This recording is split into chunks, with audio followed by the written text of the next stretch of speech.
Welcome to another episode of the Survival Fitness Plan. I'm your host, Sam Fury, and in today's episode, we're diving into a fascinating topic that could one day help you defend yourself. Pressure points in self-defense. Imagine being able to protect yourself from an attacker using just the right touch or strike in a specific area. It sounds like something out of a martial arts movie, but it's actually a real and effective self-defense method that has been around for centuries. So, what exactly are pressure points, and how can they help in self-defense situations? Let's find out. First, let's talk about what pressure points are. In simple terms, pressure points are specific spots on the human body that are more sensitive than others. These points often lie over nerves or blood vessels, which makes them vulnerable. When pressure is applied to these spots, it can cause pain, disrupt normal functions, or even incapacitate someone temporarily.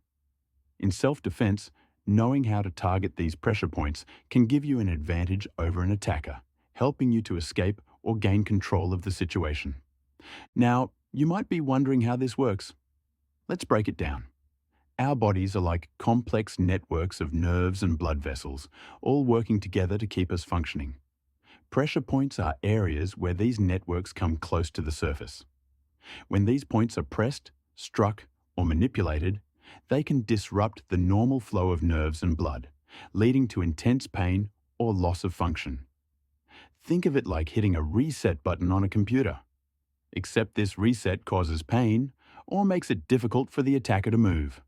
So, where are these pressure points located, and how can they be used for self-defense? Let's go over a few key pressure points that can be quite effective. First up, we have the jaw, specifically the spot right below the ear, known as the mandibular angle. Applying pressure here can cause a lot of pain and can disorient an attacker. This is why it's often targeted in martial arts. Next, we have the neck. There's a spot on the side of the neck called the carotid sinus. When pressure is applied here, it can reduce blood flow to the brain, causing dizziness or even unconsciousness. However, this should be used with caution, as excessive force can cause serious injury. Another sensitive area is right above the collarbone, known as the supraclavicular nerve point. Pressing or striking this spot can cause the arm on the same side to go numb, making it difficult for the attacker to continue their assault. And of course, there's the groin area. This is one of the most sensitive spots on the body. A well-aimed strike here can cause intense pain and incapacitate an attacker long enough for you to get away.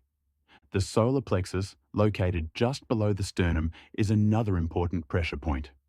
A strike here can cause the diaphragm to spasm, making it hard for the attacker to breathe, leaving them winded and vulnerable.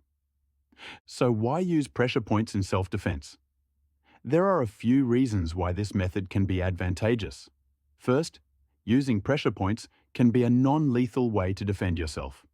It allows you to incapacitate an attacker without causing permanent harm. This can be especially important if you need to defend yourself but want to avoid severe injury to the other person. Another benefit is that using pressure points doesn't require a lot of strength. You don't have to be physically stronger than your attacker to use this technique effectively. It's more about knowledge and precision.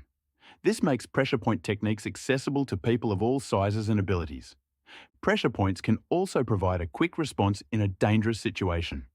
A well-placed strike or press can incapacitate or disorient an attacker, giving you valuable time to escape or seek help. Lastly, pressure points are versatile. They can be used in various situations, whether you're standing, on the ground, or even if you're facing more than one attacker.